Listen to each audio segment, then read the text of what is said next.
Mais um vídeo. Meio difícil gravar todos os dias. Confesso, gravar e editar todos os dias é um negócio que toma um tempo e exige uma certa disciplina, que eu não tenho. Vamos lá. Pensar no caso de Uber. Aconteceu alguma coisa ontem? Aconteceu alguma coisa ontem? Aconteceu alguma coisa ontem? Não. Oi, eu sou o Mob, o seu Uber na gastronomia. Casos de Uber, número, sei lá, qual?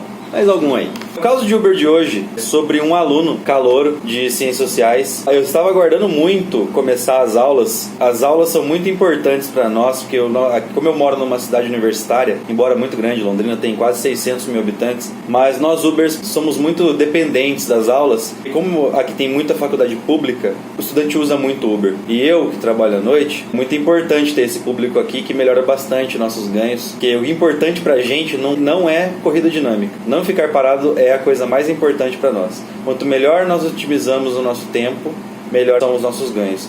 É muito importante eles estarem aqui. E falando um pouco sobre esse aluno, um calouro de Ciências Sociais da Universidade Estadual de Londrina, da UEL, ele entrou no carro, me cumprimentou. Geralmente estudantes são super bem educados com a gente. É muito difícil um estudante nos tratar mal, eles são super educados, perguntam se a gente está bem, dá boa noite, bom dia. Então ele sentou no banco da frente, ele puxou papo, e aí, tudo bem? Como é que tá o dia? As corridas estão boas e tal? Eu falei, não, tá razoavelmente bom. E aí eu perguntei, e você? Tá cursando o quê? Ele, Ciências Sociais. Você é o quê? Veterano, calouro? Eu não sou calouro, comecei agora. E cara, ele contou uma história maravilhosa, que ele era seminarista e dentro do seminário ele descobriu a teologia da libertação. E eu já tinha lido sobre o assunto, acho um assunto maravilhoso, que a gente começou a discutir sobre a teologia da libertação, sobre o progressismo, sobre os tempos atuais. E assim, o único problema dessas corridas é que geralmente elas não passam de 10 minutos. Eu gostaria que elas durassem por horas. Foi muito divertido. Ele me adicionou no WhatsApp e me passou 2 links de vídeos pra ver. Inclusive eu tenho que ver hoje ainda, pra comentar com ele. E eu passei um podcast pra ele com a Rita Von Hunt, que é uma drag maravilhosa, professora de literatura, didática.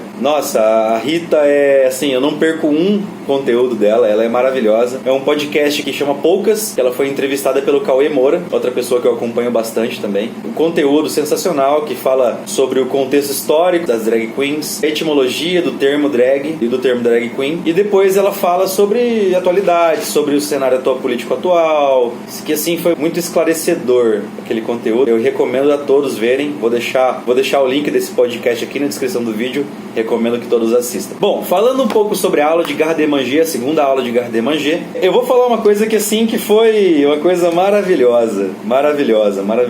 Nós ficamos 4 horas falando de salada. E eu amei. Meu Deus do céu, cara. Que sensacional. Só pra vocês terem uma ideia, eu gosto de escrever tudo que tá acontecendo, né? Deixa eu ver onde começa. Aqui. Só pra vocês terem uma ideia. 1, 2, 3, 4 e meia. 4 páginas e meia de conteúdo. Eu adoro escrever as coisas, é uma forma que eu tenho de absorver o conteúdo, é escrever. E os professores que estão só postando coisa no portal e não escrevem nada e não passa nada, estão me dando uma dificuldade, mas eu tenho que me adaptar a isso também. Mas nós ficamos 4 horas falando de salada e molhos de salada e eu achei assim, magnífico, perfeito, sem defeito nenhum. Nossa, poderia ficar falando por mais 4, sem nenhum problema. E a próxima aula com ela também será... Não, nossa próxima aula é prática, verdade, maravilha, a gente vai fazer essa salada.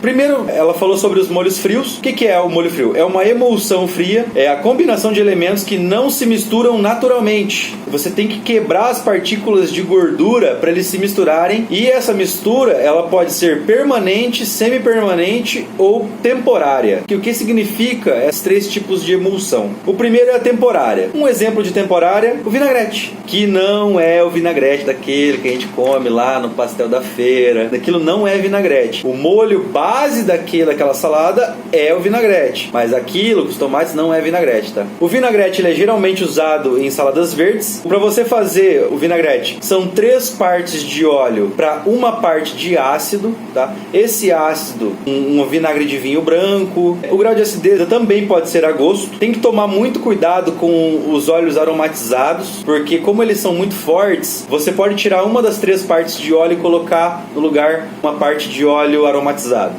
E eles sempre têm que ser misturados em temperatura ambiente. Não se guarda vinagre e óleo na geladeira, tá? Aí a gente entra no semi-permanente. Um exemplo dele é o molho holandês. O molho holandês é preparado com manteiga clarificada. Eu falei o que é manteiga clarificada no vídeo passado, né? Que é a manteiga esquentada de 70 a 90 graus, 92 graus. Não pode passar disso, não entra em ponto de fumaça. E onde você retira todas as impurezas, que é aquela espuminha que fica em cima, tira essa gordura, essas impurezas, para fazer o molho holandês. Gemas, um ácido, sal e pimenta. Molho mais espesso, muito mais colorido, cor de um amarelo bem forte. É um molho muito frágil, tem uma textura veludada e tem que ter muito cuidado com ele para gema não coagular. Então tem que ter que tomar esse cuidado por causa do ácido. É um molho muito fácil de perder. Dá para consertar? Dá. É só você colocar uma pedrinha de gelo que você conserta. Não dá para consertar muitas vezes, tá?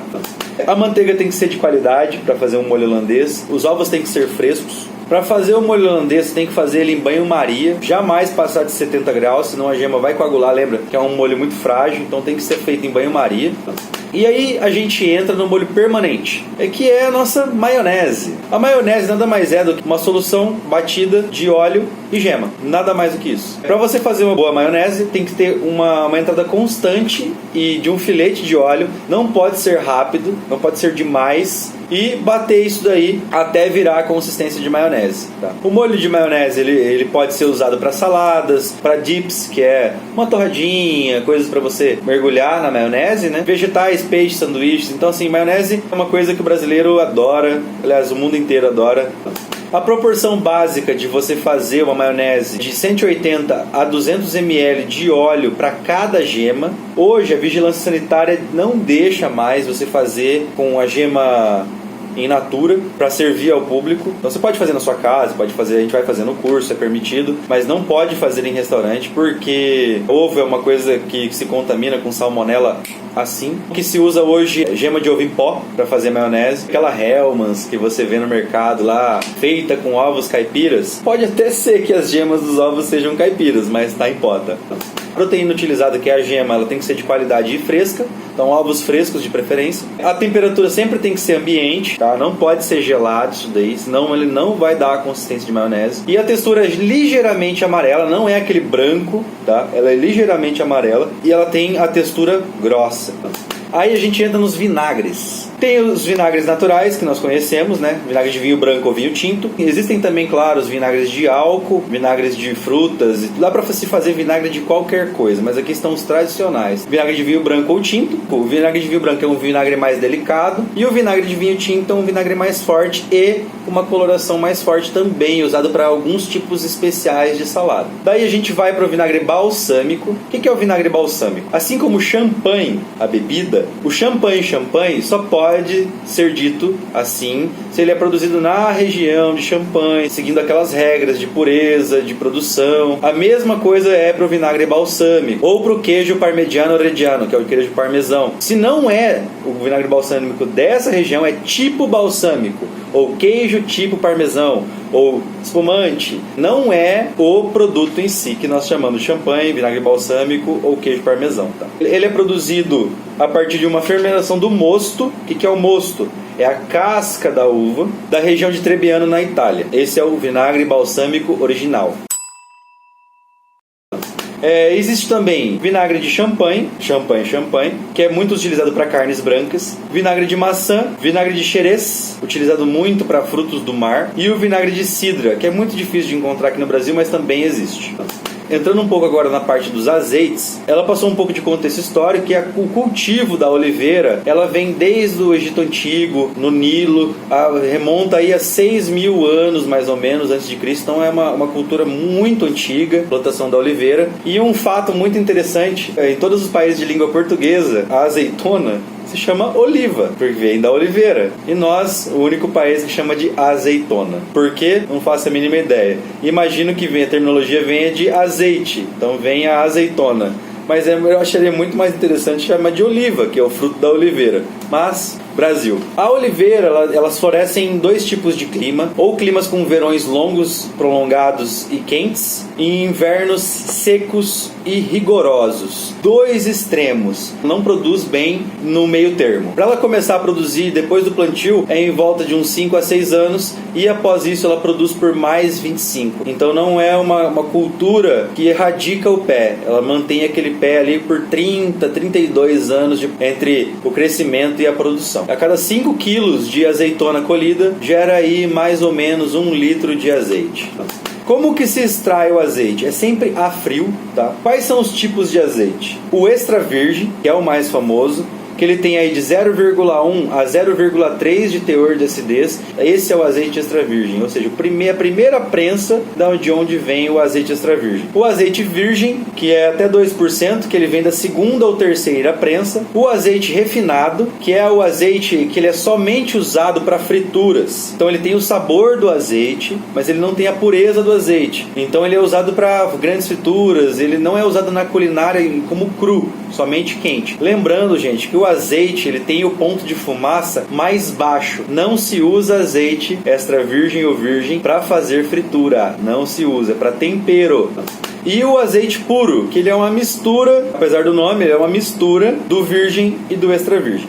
Agora a gente vai falar das saladas de verdade, né? Eu falei 4 horas de salada, mas vem desde a construção do tempero, dos molhos de salada, até chegar nas saladas propriamente ditas. Elas são divididas em 3 grupos, tá? O primeiro são saladas verdes. As saladas verdes são as folhas e verduras apropriadas, tá? E elas têm que ter alguns cuidados para você fazer uma salada de verdade, uma salada seguindo as regras da gastronomia. A higienização correta delas. As folhas têm que estar secas. Tem que tirar a água das folhas. Elas têm que estar devidamente secas, completamente secas. Tem que estar refrigeradas e elas têm que estar cortadas adequadamente para a mordida. Não se serve saladas em folhas inteiras. Aí a gente entra nas saladas de acompanhamento. São as saladas que elas geralmente estão ali para acompanhar uma proteína. Proteína indiferente de qual seja, carne, vegetal. Você não come os dois juntos. Você vai lá, corta a sua carne, come. Pega a salada e come. Essa é a diferença de uma salada de acompanhamento. Ela não briga, ela não entra em conflito com o prato principal. E elas podem ser vegetais, frutas, batatas, etc. Também temos as saladas compostas. O que são as saladas compostas? Elas são o prato principal. Elas não acompanham nada, elas são o prato que você foi para comer. Para você fazer uma salada composta, não há regra, mas existem algumas coisas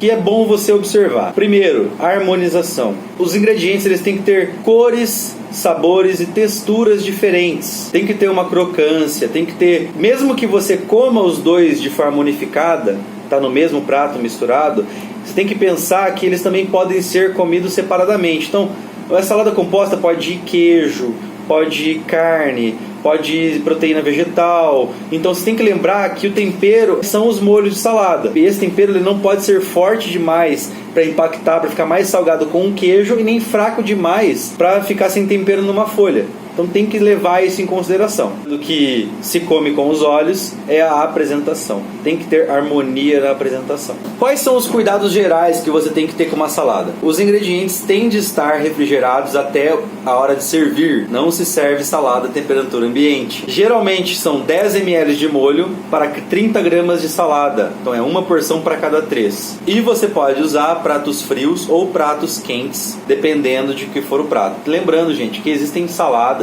que elas não são servidas quentes, que elas murcham, ficam feias, tá? Então tem que levar isso em consideração. E agora falando um pouco das saladas clássicas, a primeira salada é a salada coleslaw, a foto tá aqui,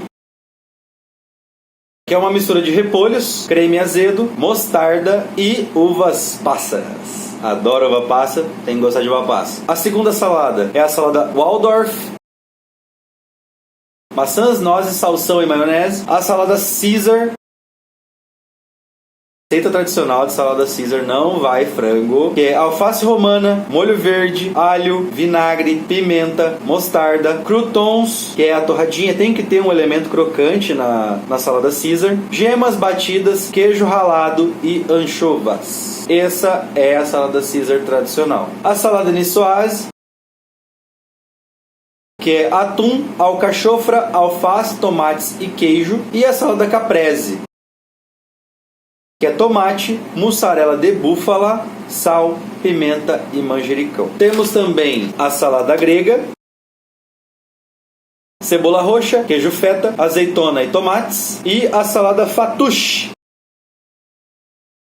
Crouton de pão sírio, alface romana, pepino, cebola, za'atar e xarope de romã. Essa eu tenho muita curiosidade de provar. Dessas saladas, nós vamos fazer na primeira aula a coleslaw, a Waldorf, a salada Caesar, a niçoise e a caprese. Teremos essas na próxima aula. Então, finalmente, vou comer alguma coisa. Então, pessoal, é isso. Eu agradeço novamente vocês estarem aqui me acompanhando nesse projeto. Não se esqueçam de compartilhar com seus amigos, de se inscrever no canal e dar um joinha pra gente. Muito obrigado e tchau, tchau.